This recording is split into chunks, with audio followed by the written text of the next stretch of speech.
Hi friends, welcome to யாஷிகர். நம்மளோட விஜய் டிவியில் ரொம்பவே இப்போ திட்டிக்கிட்டு இருக்காங்க இந்த சீரியலை அப்படின்னா இந்த சீரியலும் ஒன்று அப்படின்னு சொல்லலாம்.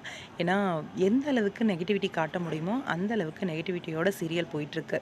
உங்கள் எல்லாருக்குமே தெரியும் முத்தழகு. ஹீரோவுக்குமே தெரிஞ்சிருக்கு போல் ரசிகர்கள் வந்து இந்த ட்ராக் வந்து பிடிக்கல அப்படிங்கிறது. இவரோட இன்ஸ்டாகிராம் பேஜில் ஃபேமிலி ஜோன் லாட் ஆஃப் பாசிட்டிவிட்டியோட அப்கமிங் முத்தழகு வரப்போகுது அப்படின்னு சொல்லி உங்களோட லவ் அண்ட் சப்போர்ட்டை வந்து எப்பயும் போல் காட்டுங்க அப்படின்ற மாதிரி சொல்லியிருக்காரு. கண்டிப்பாக எந்த அளவுக்கு நான் வந்து ஸ்டார்டிங்கில் வந்து பார்த்துட்டு தான் இருந்தேன். 2 பொண்டாட்டி ட்ராக் அப்படின்னாலுமே ரொம்ப அழகாக வந்து முத்தழகு மேலே தான் காதல் இருக்குது அப்படிங்கிறத காமிச்சிட்டு இருந்தாங்க. ட்ராக்கும் அவ்வளோ பிடிச்சிருந்தது. ஆனால் எப்போ அஞ்சலியும் ப்ரெக்னென்ட் அப்படின்ற மாதிரி காமிக்க ஆரம்பித்தாங்களோ அதோட சீரியலை பார்க்குறதையே விட்டுட்டேன். சீரியலோட ட்ராக் வந்து ரொம்ப மோசமாக போயிடுச்சு.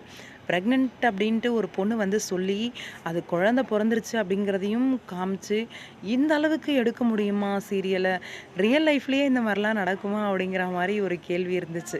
ரியல் லைஃப்பை வந்து பிரதிபலிக்கிற மாதிரி தான் மோஸ்டான சீன்ஸ் வந்து சீரியல்ஸில் இருக்கும்.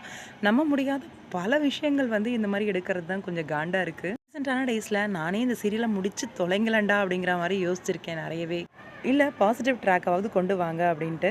இப்போ குழந்தைய வந்து மாற்றுறது அப்படிங்கிற மாதிரி விஷயம்லாம் பண்ணி வச்சுருக்காங்க. முத்தழகு மேலே அவ்வளோ அன்பாக இருக்கார்.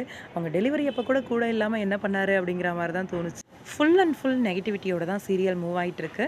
கண்டிப்பாக குழந்தை யாரோடது அப்படின்னு தெரியாத வரைக்கும் ரசிகர்கள் திட்டிகிட்டே தான் இருப்பாங்க. பாசிட்டிவ் ட்ராக்னால் அது மட்டும்தான் எங்களுக்கு பாசிட்டிவ் ட்ராக்கு. இப்போ கரண்ட்டாக சீரியலில் வந்து நிஷா வந்து என்ட்ரி கொடுத்துருக்காங்க. ஈரமான ரோஜாவையில் வந்து நடிச்சிருக்காங்க. உங்கள் எல்லாருக்குமே தெரியும்னு நினைக்கிறேன். அதுக்கப்புறம் என்ன சீரியலில் என்ட்ரி கொடுத்தாங்க அப்படிங்கிறத பற்றி எனக்கு தெரியலை. ஆனால் இப்போ கரண்ட்டாக முத்தழகு சீரியலில் வந்து நிஷாவோட என்ட்ரி வருது. குழந்தைய இவங்க தான் வந்து தத்து கொடுக்குறாங்க முத்தழகுக்கு. ஈரமான ரோஜாவையில் நிஷா வந்து திரவியமோட அக்கா கேரக்டர் வந்து பண்ணிகிட்டு இருந்தாங்க.